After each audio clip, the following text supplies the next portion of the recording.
And if everyone would please join me in welcoming Bridget to the microphone.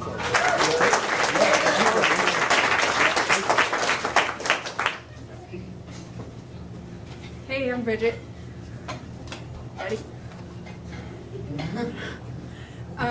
So the year after I graduated high school, I moved to Texas to work doing dropout intervention type strategies in a failing school, in a public middle school. So the first thing that came to mind with this theme is broken systems. And as someone who is really dedicated to working for change in the world, I was also thinking about finding beauty in things that are broken, and that's come up a couple times tonight already. But for me, the whole year that I took off before coming to college, living in Texas, was about finding meaning in things that seemingly have none, and that took form in a number of ways. So we live like right along the river in San Antonio, and there are all these like really old, crazy factories that are just abandoned, and you know, the city's like tried to get rid of them multiple times because they're not really serving any purpose. But me and my coworkers, my roommates, would go walking along the river and just explore these factories, and there are these hubs of cultural life, just crazy, beautiful graffiti all over the place.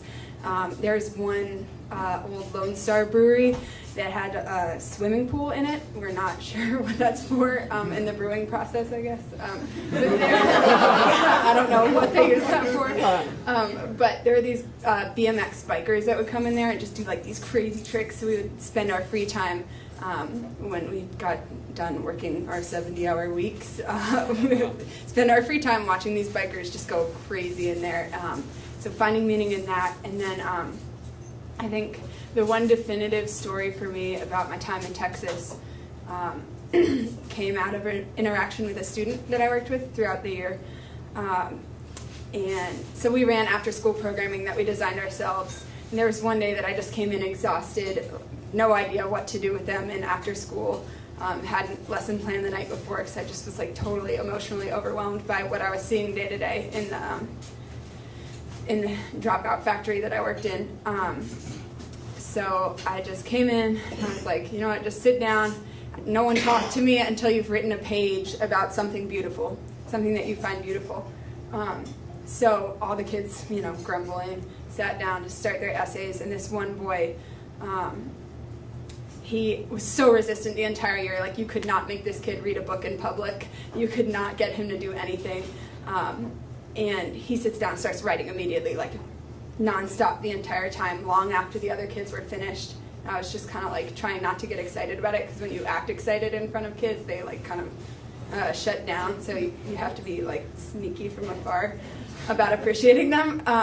So he's writing it, and he gives his essay to me afterwards, and the entire thing was about gasoline puddles.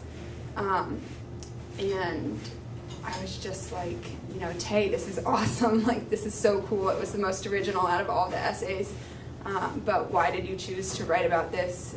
Because it's not something that anyone would typically consider beautiful. And he looks at me, and he was just like, Miss, you have to understand, on the east side, sometimes it rains too often, but there are always rainbows in the puddles afterward.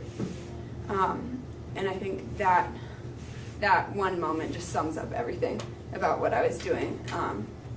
And I think also just like, it's important to think about the necessity of finding beauty in broken things, especially for people that are living in situations where broken is the only thing surrounding them.